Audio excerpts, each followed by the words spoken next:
If one person can make a difference, a group of people can move mountains. This is the story of one remarkable group of people in Arizona who did just that. They literally saved lives.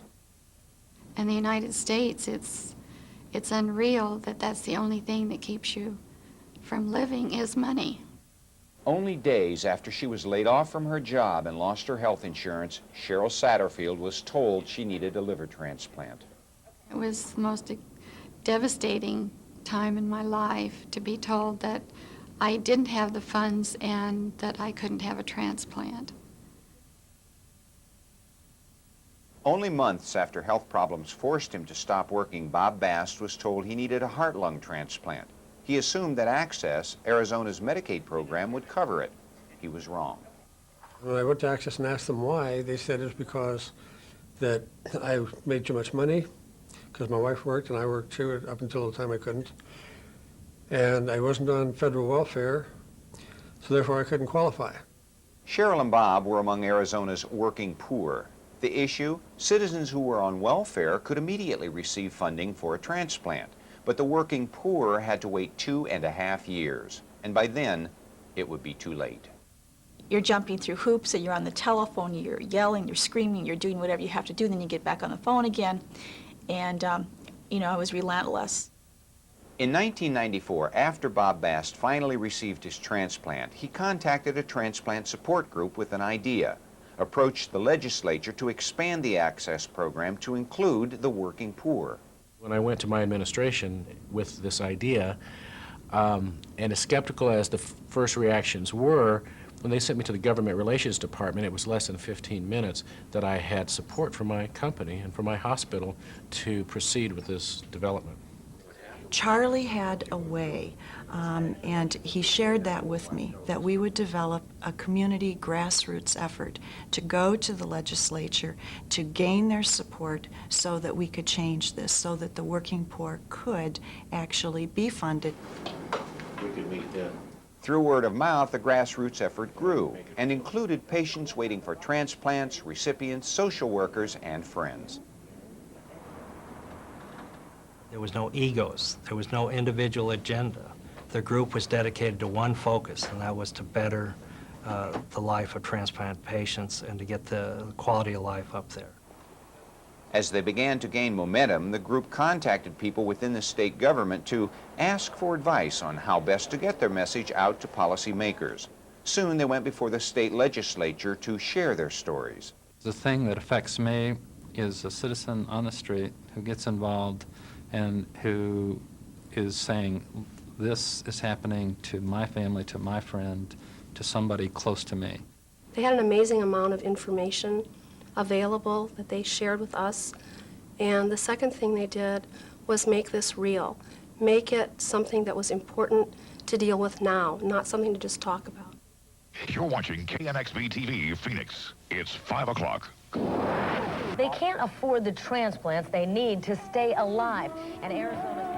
And tonight, a disturbing story about the politics of health care. And tragically, the wait for an organ donor is often only half the battle for Arizonans fighting to stay alive. An emergency bill is making its way through the legislature, and if passed, it will... The group also spread the word to the public through both television and print. Who can't afford health care. It looked like a... And when you start influencing people through those kind of media outlets, mass media, that influences policymakers. Martin Vanderwerf, a legislative reporter, wrote a story of a woman who eventually died because of the existing policy. When I did that story, we put it on the front page, had a picture of her. I got a lot of outpouring from the public, people wanting to see if they could help. People were shocked by this policy. This 35-year-old Phoenix man will die of leukemia unless he gets a bone marrow transplant. But right now, the state's health plan for the poor can't help Steve Burnell. Also during this time, a young man named Steve Burnell, who was denied a bone marrow transplant, contacted the media about his story. And needs a bone marrow transplant to live. His family and his friends and and Stephen and his wife were really able to summon the courage to do that. And they're the ones that got on the phone with the local television commentators, the newspaper editorial writers, who allowed themselves to be interviewed, who called everybody that they knew and ask for public support. The response was overwhelming, and in less than 6 months, the grassroots effort made its mark for Arizona's working poor. We didn't feel that this would probably be in time for me, but we kept fighting because we felt that it would make a difference for somebody on down the line. This really opens the door for many more patients for a chance for cure now. We began to organize in October of 1994, and in March of 1995, the governor and the legislature enacted an appropriation of $8 million to expand the Medicaid program. But I would like to pay special thanks to the Speaker and to the President and to this legislature, the House and the Senate, and its distinguished members for acting so quickly on this bill. This bill could make the difference between life or death for many Arizonans. And we were the very first cause in Arizona to benefit from spending tobacco tax dollars on real people. Over the months that followed, Arizona's reform continued. Retrospectively looking back, we had made issues of what we wanted to accomplish, but we were extremely satisfied to make it in small steps. Initially, we covered the livers, but we needed to cover the heart, lung. So we would come back and fight again. And by that time, we had developed credibility. Not only was another $2.7 million appropriated for heart-lung transplants, but policymakers also approved a plan to allow Medicaid beneficiaries to remain on the waiting list, even if they lost their eligibility. It was a phenomenal year. Next on the group's agenda, issues surrounding immunosuppressant drugs. And the present law is that it pays for 3 years. And if you're unable to go back to work, and if your spouse is not working, so you cannot go under her insurance coverage, basically you're out. To give a person a chance at life and then 36 months later drop that chance, that's criminal, and we really need to think hard about changing that. One group with a single mind, a purpose, and an unstoppable energy can do incredible things.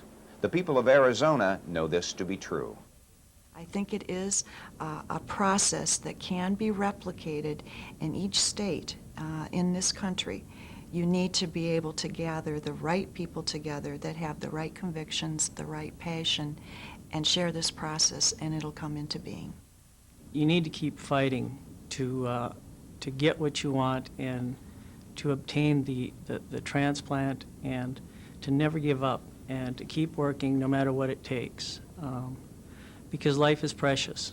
Well, these were real people after real needs, and we had real success.